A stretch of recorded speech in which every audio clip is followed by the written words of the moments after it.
Isang mapagpalang araw po sa inyong lahat. Welcome po sa aming first virtual graduation ceremony na may tema Strengthening the Quality of Education amid the COVID-19 pandemic. Ang lahat po ay inaanyayahang magsitayo para sa pag-awit ng lupang hinirang. Julian Felipe. Ito po ito ng virtual na panalangin, himno ng Calabarzon ni Agapito Caricatino at ng himno ng Batangas ni Cecilia A. Crisina.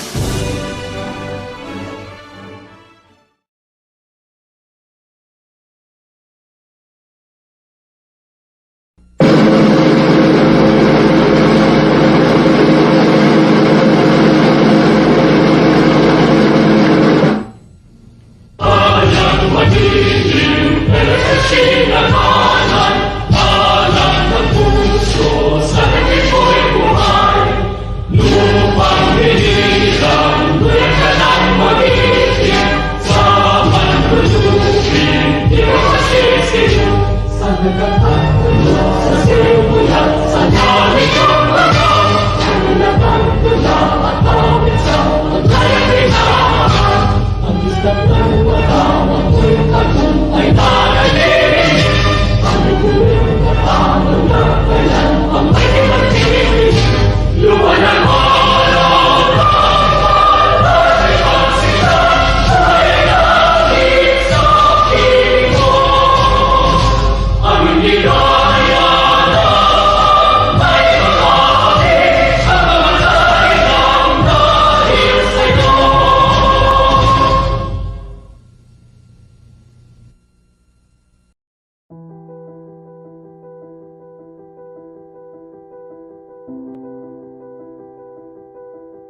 Pasalubungin po natin ng masigabong palakpakan ang ating mga pinagpipitagang puno ng bayan at ng ating paaralan.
Ngayon naman po ay matutunghayan natin ang paglalakad sa magsisipagtapos na gagampanan ni Mr. Paulric M. Salazar, Dalsi.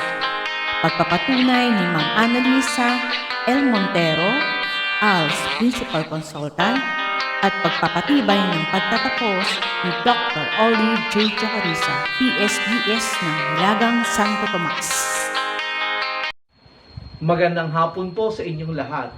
Ikinararangal ko pong isulit sa aming ALS Principal Consultant na si Ginang Annalisa L. Montero ang mga mag-aaral mula sa Alternative Learning System. 6 mula sa elementary at 133 na mag-aaral mula sa ALS Junior High School na may kabuuang 139 na magsisipagtapos sa ilalim ng programang Alternative Learning System dito sa Hilagang Distrito ng Lungsod ng Santo Tomas, taong panuruan 2019. Bilang ALS Principal Consultant, pinatutunayan ko na ang 6 na bata sa elementarya at 133 bata sa junior high school ay maluwalhating nakatapos ng programa ng Alternative Learning System na itinakda ng Kagawaran ng Edukasyon taong panuruan 2020-2021. Kaya hinihiling ko sa aming pampurot tagamasid, Dr. Olivia J. Jocarisa, na pagtibayin ang kanilang pagtatapos. Sa bisa ng kapangyarihang iginawad sa akin ng Kagawaran ng Edukasyon at bilang kinatawan ng ating minamahal na pansangay na tagapamanihala ng Sangay ng Batangas, lalawigan ng Batangas, Dr. Martel M. Ivardome, malugod kong pinagtitibay ang pag-angat ng mga mag-aaral sa ALS na maluwalhating nakatupad sa kurikulum pang-ALS na itinakda ng Kagawaran ng Edukasyon sa panahon ng Modular Distance Learning ngayong taong panuruan 2020-2021. Kaya nararapat lang na sila ay gawaran ng katibayan ng pagtatapos ngayong ika-15 ng Hulyo 2021 sa Santo Tomas North, City of Santo Tomas, Batangas. Congratulations, dear ALS completers. Ang mga magsisipagtapos, ANE Elementary,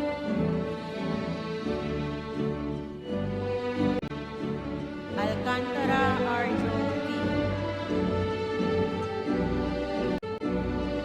Asenyas Roque Jr. D,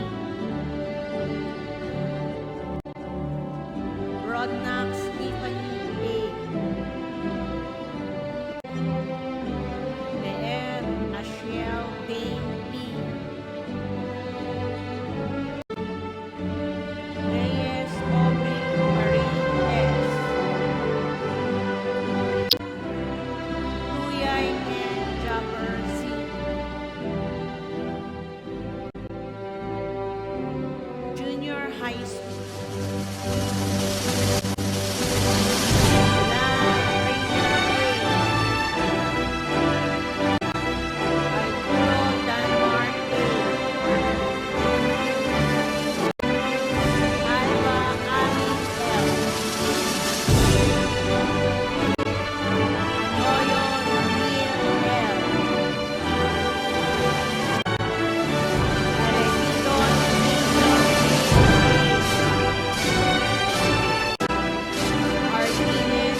Warren, Briones Ernie G,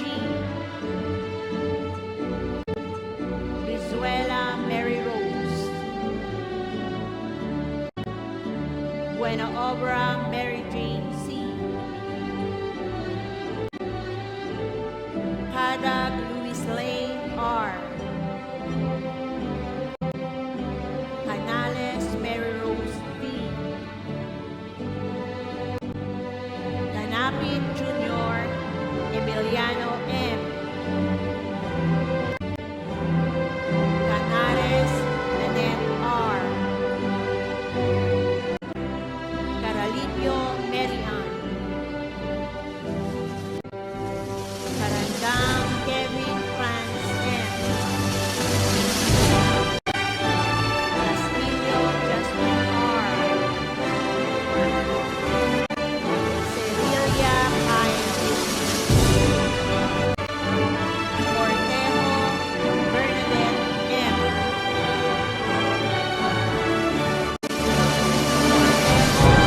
Shinery M, Mosco Bentley S,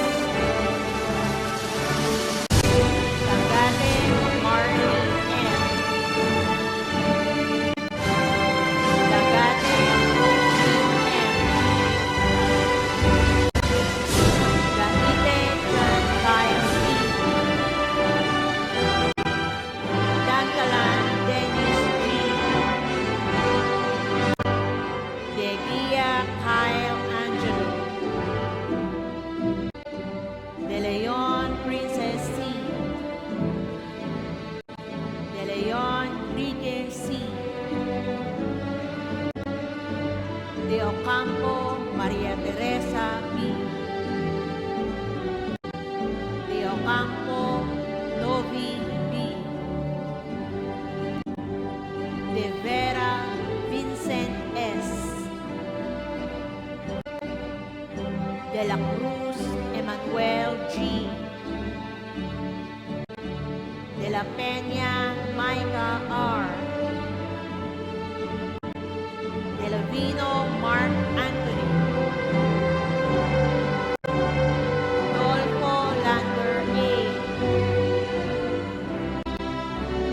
Doria Kyle Vincent S, Duran Jeremy B, Elia Andy M, Mergo Maria Ann F, Encinas Daniel B.C, Daya Jamar Escarda Rose Ann, Estampa John Martin, Pablo Carlisle Ann,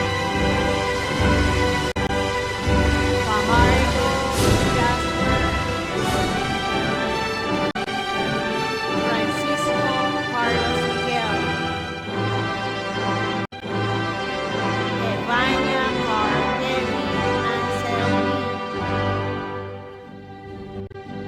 Evania Rand Lendell H, Gilo Ricky G, Bonito Angelo R, Guevara Regina A, Ilagan Martrisel S, Javier Carr Lawrence D, Javier John Aaron B, Javier Nico C, Johnson Jean Marie A, Johnson Webb A, La Sala Arnel G, Lakaban Melissa T,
Mahinay Eric A.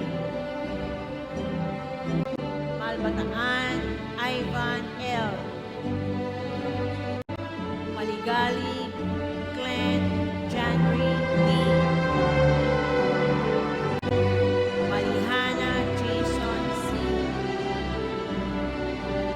Manatag Ruth L. Mandigma Mary Joy. Mandigma Paul C. Mandigma Pauline C. Manyaga Liza J.S. Manyaga Mark Lawrence S. Marino Aaron Kyle. Ina Daryl I. Mayo Bernadette N. Mayo Kimberly A.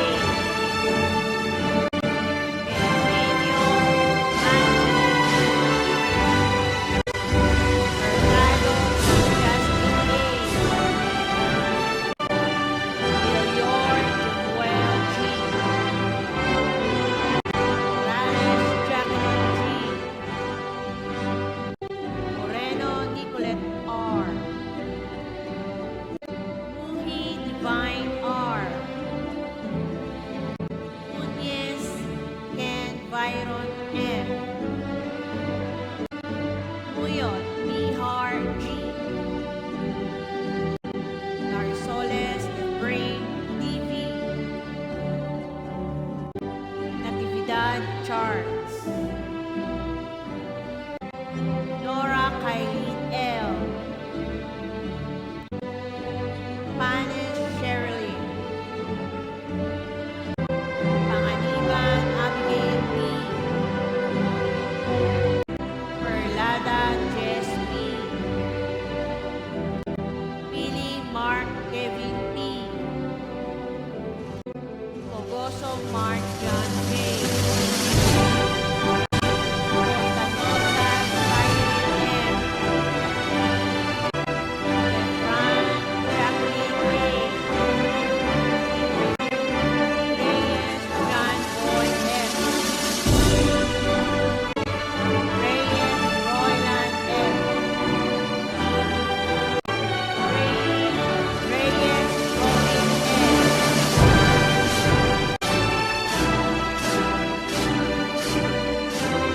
Octavio Reyes D. Sabada Angela F. Samares Martin R. Xavier Benedict M. Santos Sabuito P. Silverio Abigail S. Tahan Romel G. Tahores Edward B. Tayo XLQ. Tiaga Richie M. Solid Ronel. Tumamak Brian. Uyay Mariachini C. Valencia Mary Rose B. Versosa Christian C. Villapania Israel. Villegas Briggs M. Villegas Byron M. Ivar Gabriel G.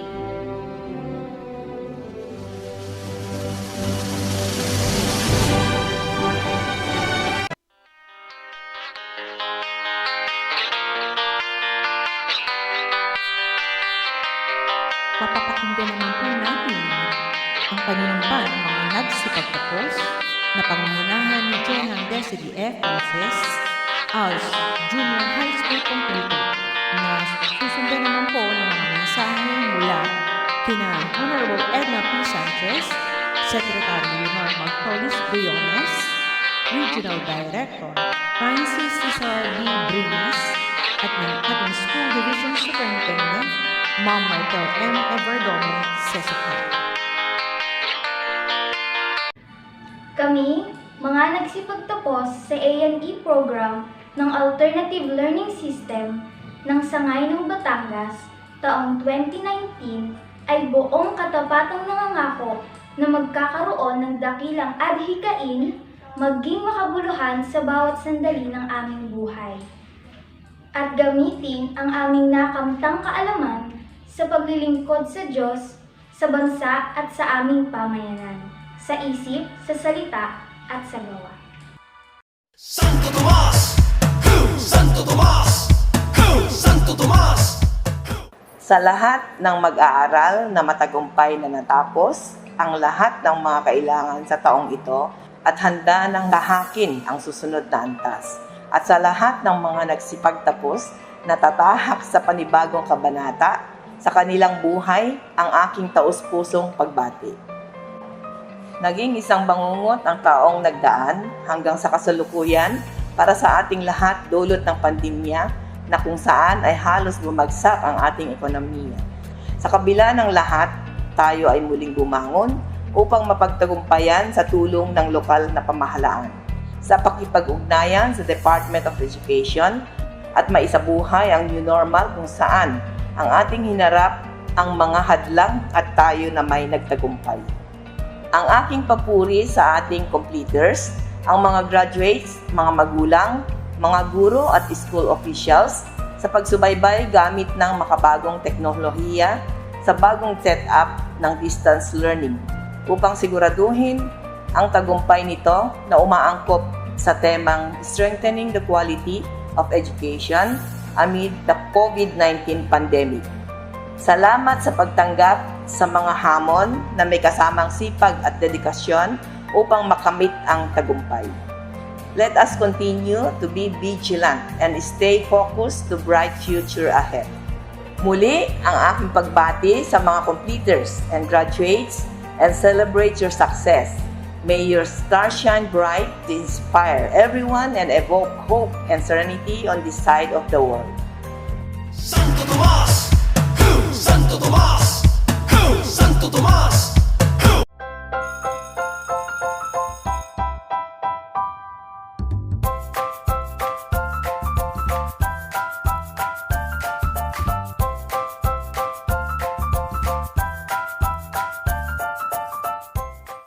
Good day to each and everyone who is attending virtually present at this time of our graduation ceremonies for our beloved and very precious graduates for the school year which ends at this time.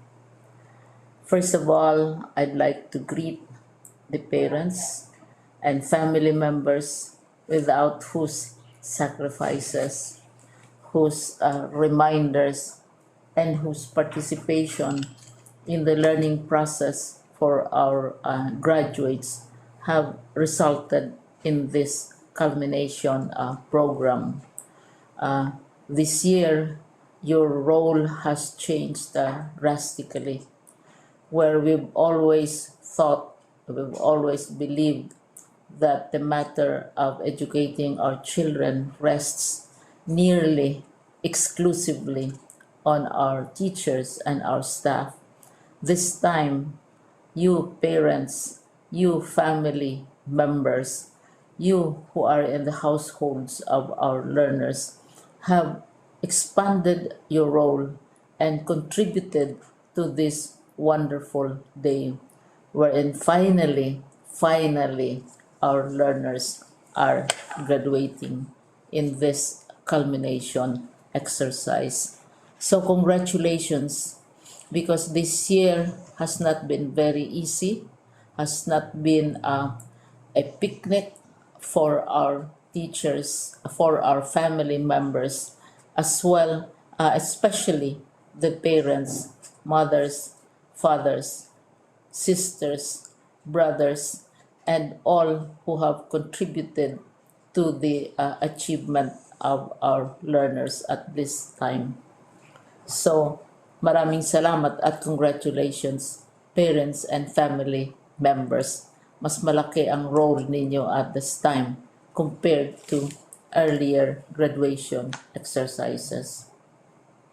Secondly, I would also like to greet our teachers, without whose very careful review and careful supervision of the work of our pupils and our learners, this event would would not be taking place at all.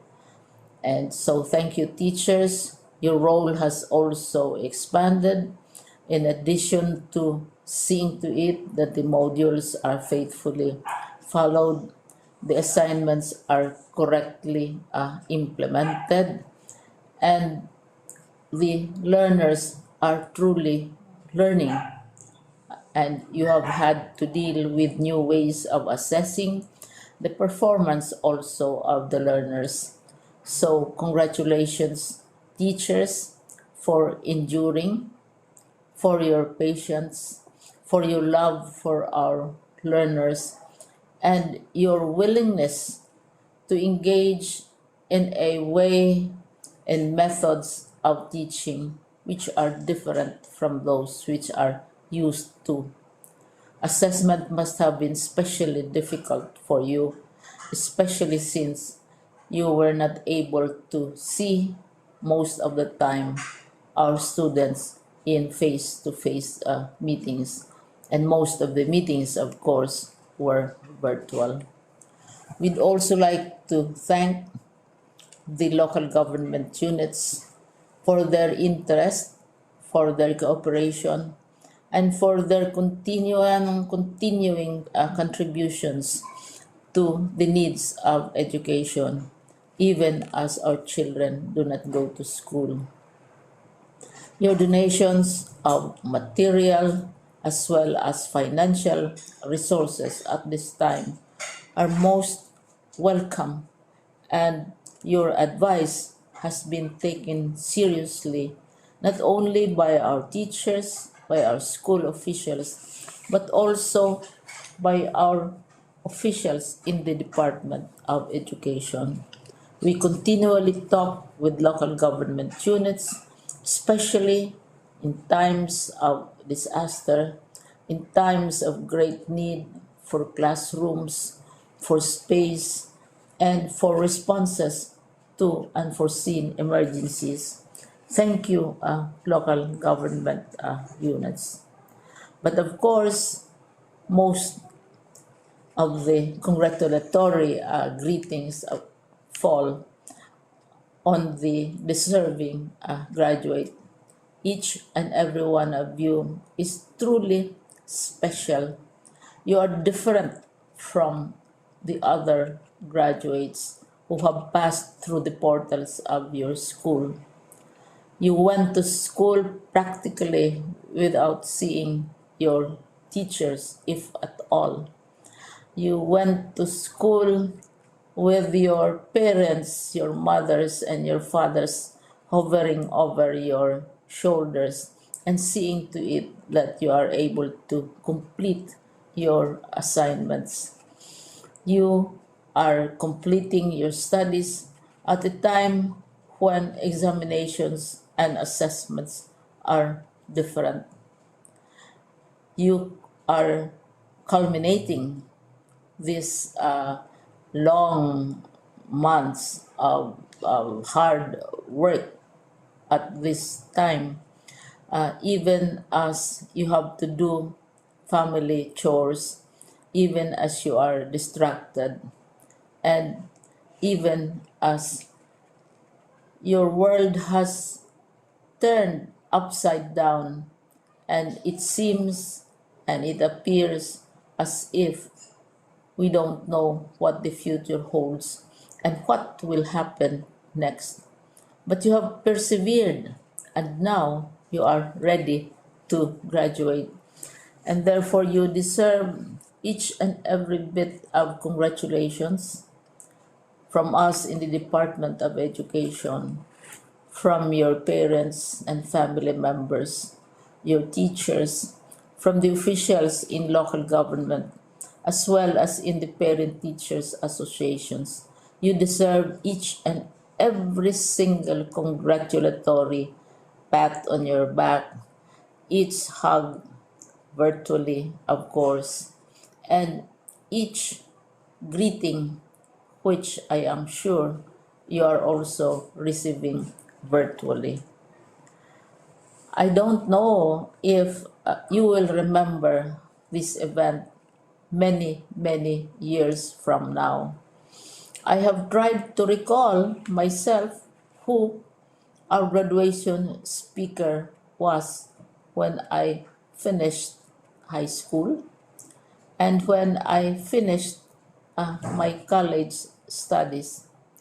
All I remember is that the graduation speaker was someone important, someone who was invited because that someone is supposed to give a message. What was more important to us graduates at that time was the excitement of the celebrations, the happiness and the joy of our parents, the sadness of parting from our classmates and from our teachers, and the enjoyment of all the graduation events that usually take place come commencement day. When I was a college student, we had a series of events which were designed to embed in our minds, which were designed to help us remember and not forget our days in college. We would spend one whole day going around the campus, visiting the classrooms, saying goodbye to our teachers, and sharing memories. We would have bonfires to say goodbye to each other. We had baccalaureate services where we committed ourselves to God and we prayed for guidance when we go out into the world. So many celebrations, and the speaker, of course, is the least important and easily forgotten component of the graduation exercise. Nonetheless, I will exert all efforts to share with you what I see are things or issues which a graduate should remember and recall. I have said that you are very special. You are very different. You are pioneering. There has been no other class like your class. There has been no other graduate like you as a graduating student because you are the very first graduate of the blended learning response to education in the Philippines. And so you ask yourself, what awaits you in the world outside?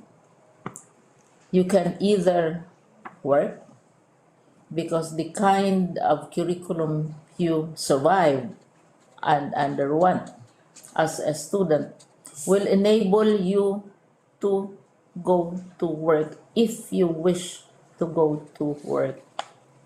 Some of you will proceed to further studies, and this would be a wonderful thing because there are many opportunities for further expanding your knowledge, for further answering and looking for explanations of issues, events that make you curious, especially in science, in technology, and also in the arts. So you can work, you can go to further studies, and perhaps some of you will settle down, hopefully not too soon, so you can pursue what you really want to do. So today, This is why we call this exercise a commencement exercise. It's not the end of our studies.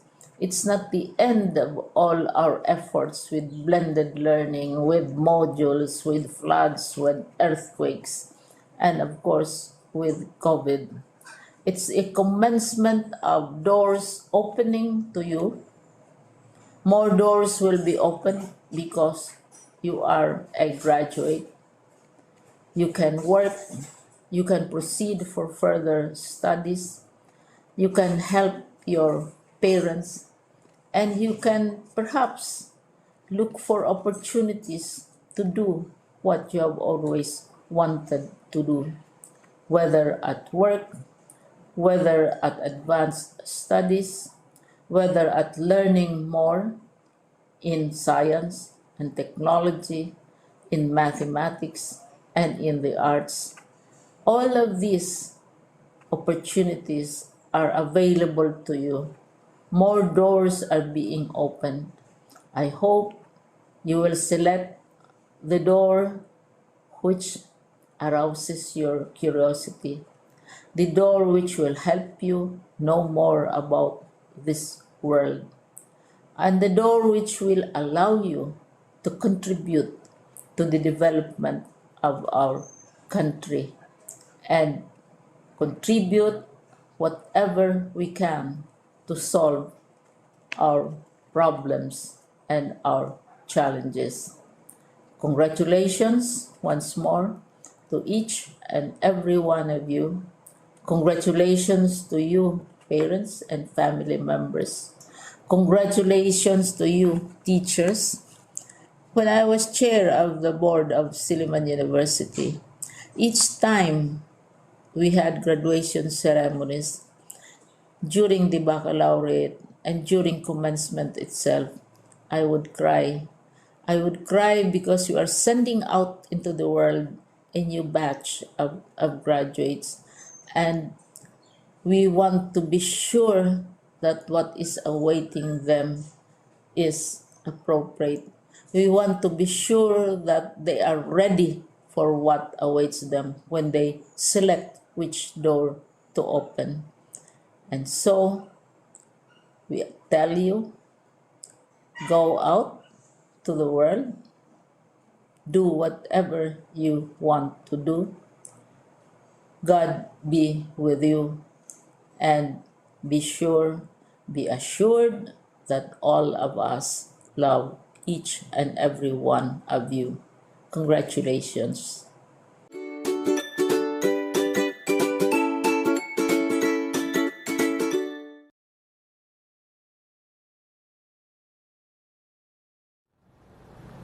Malugod na pagbati sa lahat. Ang school year 2020-2021 ay hitik sa mga bagong karanasan para sa ating lahat sa Department of Education na dulot ng pandemyang sanhi ng COVID-19. Naging malaking hamon sa mga guro ang pagtuturo dahil sa mapanganib ang mapagsasagawa ng face-to-face na klase. Gayon din sa mga magulang na tumayong gabay sa pag-aaral sa loob ng tahanan at lalong higit na sa mga mag-aaral na nagsunog ng kilay upang sagutan ang inyong module. Tunay na naging mapanghamon ang nagdaang school year para sa ating lahat na nagsanib puwersa sa hangaring maipagpatuloy ang pagtuturo at pagkatuto ng mga kabataan. Sa aking palagay, naging matagumpay tayo sa layuning maipagpatuloy ang edukasyon kahit pa maraming balakid tayong hinarap sa kagustuhang maitawid ang pag-aaral at maipagpatuloy ang pagkatuto sa loob ng tahanan.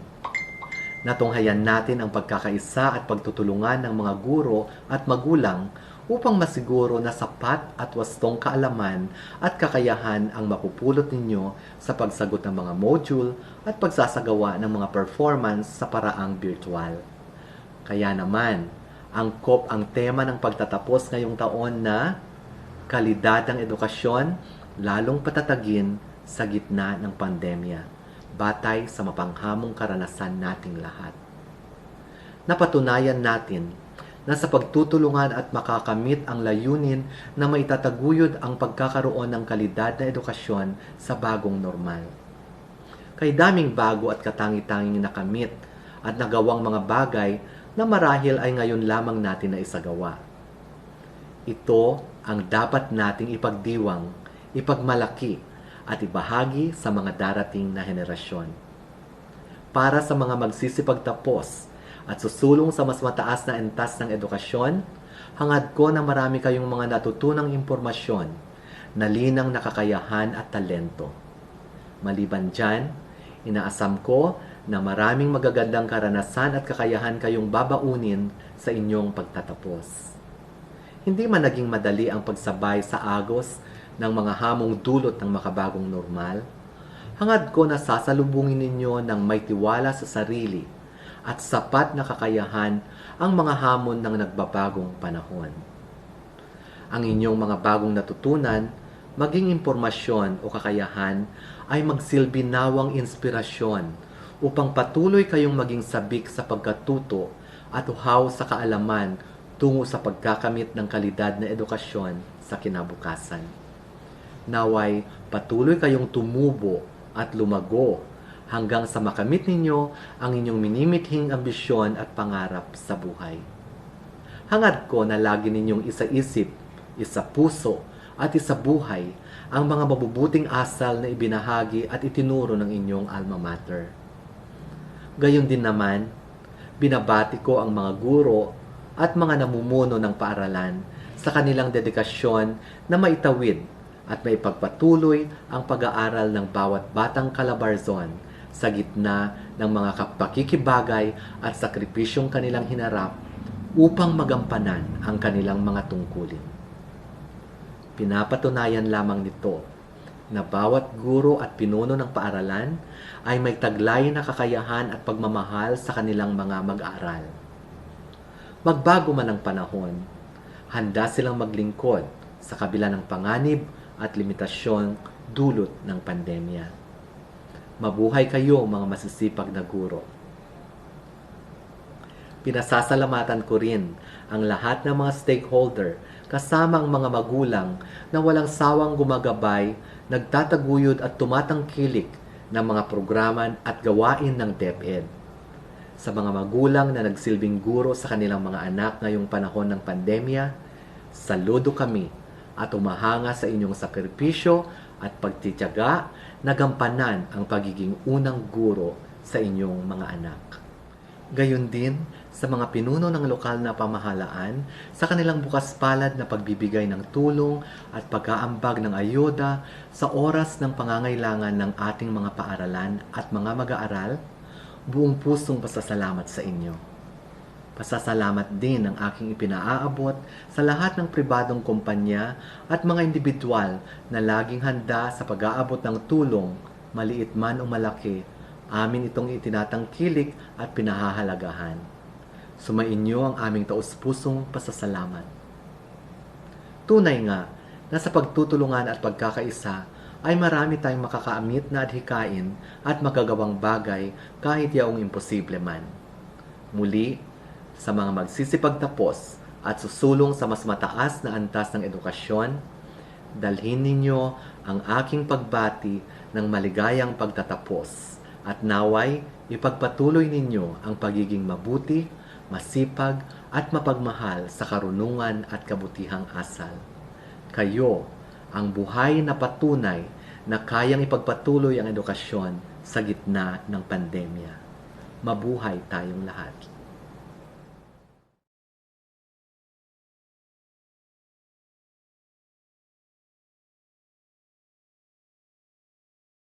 Sa mga kabataang magsisipagtapos ngayong taong panuruan 2021, mga guro, mga magulang, mga panauhin, magandang araw sa inyong lahat. I am deeply honored to witness this significant event in your lives. To every graduating student, this day is a remarkable day to harvest the fruit of your labor.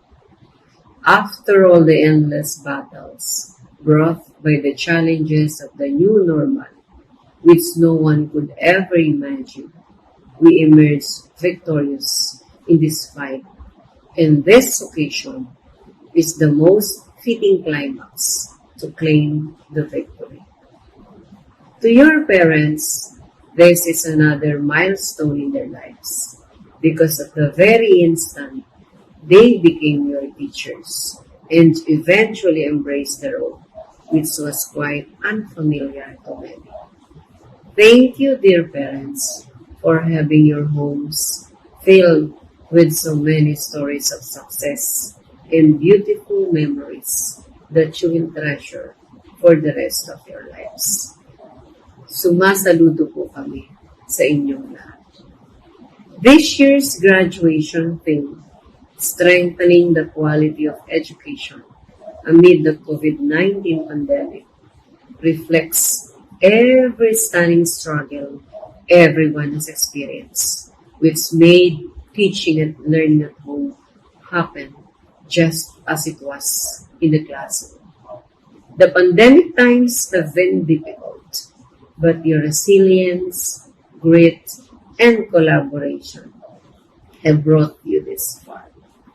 Every school gave its best shot to create ways and means to continue learning amidst the shortages, threats, and difficulties of distance learning.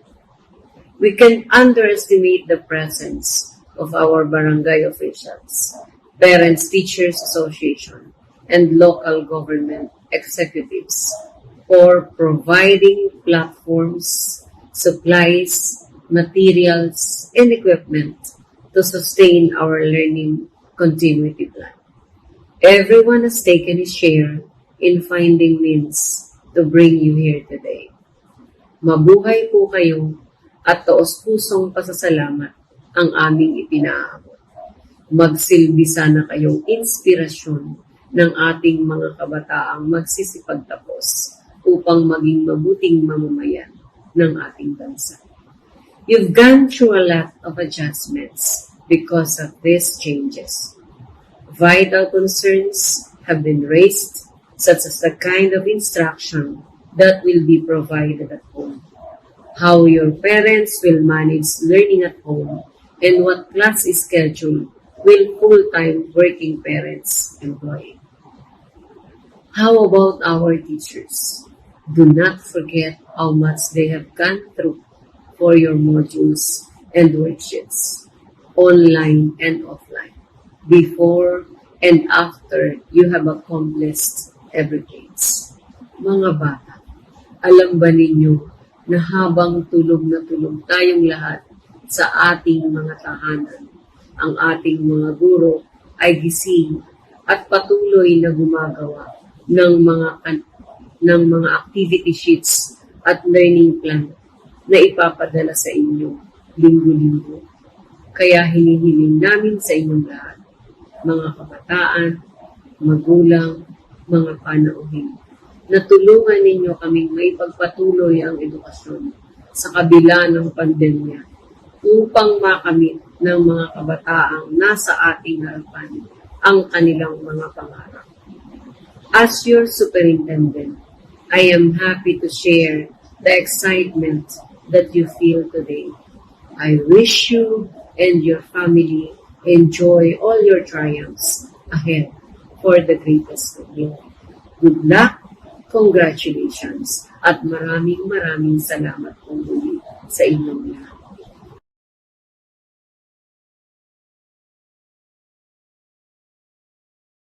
Mapagpalang hapon po sa ating lahat. Isa pong karangalan na ipakilala sa inyo ang isa pong success story ng ALS Sto. Ngayon po ay mapapakinggan natin ang kanyang tagumpay na kung saan ay siya po ay nagmula sa alternative learning system. Siya po ay kasalukuyan nakatira sa San Vicente, Santo Tomas, Batangas. Anak po siya ni Armando at Concepcion Ambrosio. Kasalukuyan po siyang Sales Administrator ng Armando Woodworks at SK Counselor ng Barangay ng San Vicente, na kung saan ay aktibo para sa pakikipagtulungan para maikasatuparan ang kaayusan ng mga kabataan sa San Vicente. Siya po ay graduate ngayon ng Bachelor of Science in Business Administration at major in Marketing po. Ako po ay napakaligaya na ipakilala sa inyo ang ating pong tagapagsalita, ang aking dating estudyante, si Crystalline Conde Ambrosio. Magandang araw sa mga magsisipagtapos ng Alternative Learning System NORC Santo Tomas, sa pamilya, guro at sa lahat ng tumulong para maging posible ang okasyon na ito kahit nasa gitna tayo ng pandemya. Ako nga po pala si Crystalline C. Ambrosio, nakatira sa San Vicente, Santo Tomas, Batangas at isa sa mga nakapagtapos ng ALS Batch 2016-2017. Katulad nyo din po, may sariling dahilan kung kaya't nag-ALS. Una, dahil sa kalusugan ko. Pangalawa, dahil sa hindi naangkop ang gulang ko sa grade 7. Ako'y 15 years old gulang na. Kaya pinasok ko ang ALS para mahabol ang mga panahon at matupad ko pa din ang mga pangarap ko. Ngunit, sinubok ako ng tadhana, umibig at nabuntis. Pumapasok ako noon sa ALS na pilit tinatago na ako'y buntis. Pinanghanaan ako ng loob na baka mahusgahan ako, kaya tumigil ako ng ilang linggo pero inisip ko paano na lang ang magiging kinabukasan ng anak ko kung hindi ko ipagpapatuloy ang ALS. Sa tulong ng mga payo at gabay ni Sir Paul na kahit siya din hindi niya alam na buntis ako. Pinagpatuloy ko hanggang dumating ang araw ng pagsusulit na 1 linggo ko palang kakapanganak. Humingi ako ng gabay at lakas ng loob sa Panginoon upang mapagtagumpayan ito. At nagbunga nga naman, nakapasa at nakagraduate ako ng ALS na naging daan para bumalik ulit ako sa karera ng pangarap ko. Sa tulong na rin ng mga magulang ko na kahit nadapa ako, tinulungan pa rin akong tumayo at bumalik muli sa pagiging aktibo ko sa mga pangarap. Isa na doon ang pagsaserbisyo sa mga kapwa ko kabataan na natupad ko bilang SK Counselor hanggang sa kasalukuyan sa aming barangay. At ngayong taon naman ay magtatapos sa kursong Bachelor of Science in Business Administration, Major in Marketing Management sa Tanawan Institute. At hindi sa pagmamayabang, kundi sa kagalakan, nag-invest na rin ako para sa kinabukasan ng anak ko. Dalawang taon mula ngayon may bahay ng masasabi kong akin. Hindi pa huli ang lahat. Depende na lang kung paano ka ulit hahakbang upang tahakin ang mga pangarap mo. Hindi tayo pare-pareho ng pagdadaanan, pero kung magiging matibay tayo at nakatanaw sa mga pangarap natin, walang imposible. Maraming salamat at maligayang pagtatapos. Keep it up, guys! Guess I'm just a playdate to you. Polric M. Salazar Dolsk. Jennifer Macy, Salazar AMT.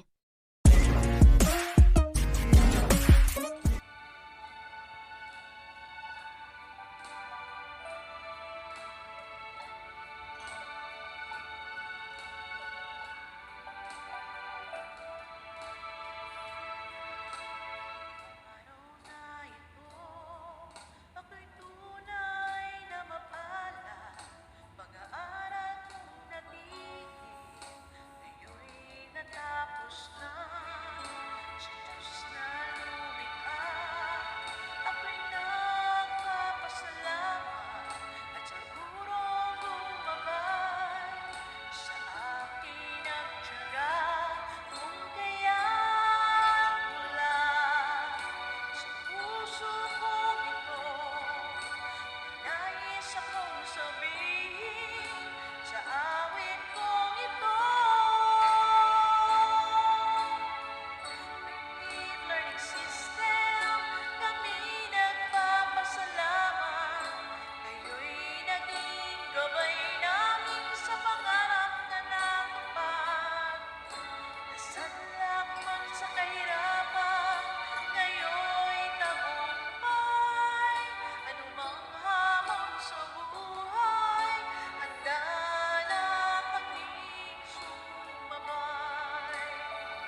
Mainit na pagbati ang inihahatid ko sa mga bida ng okasyong ito, ang mga graduates sa programang ALS.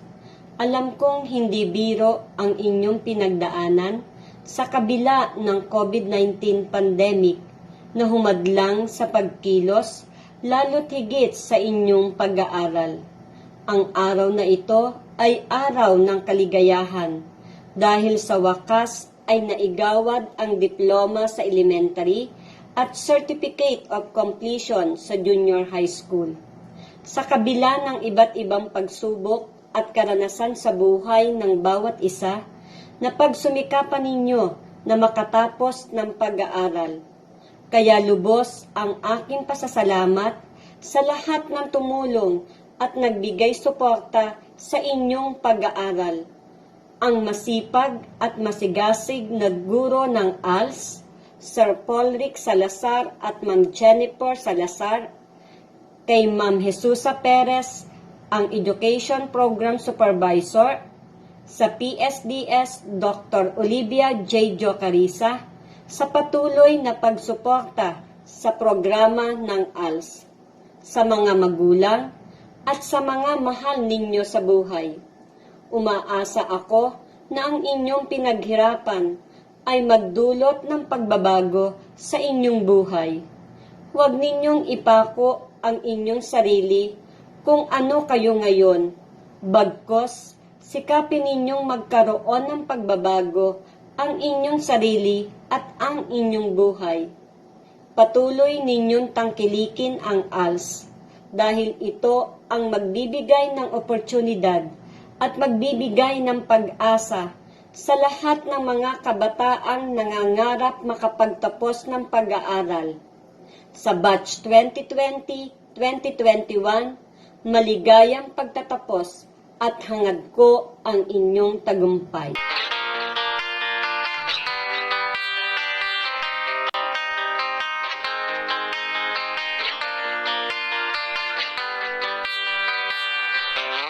Maraming salamat po sa inyong lahat. Mabuhay po ang ALS!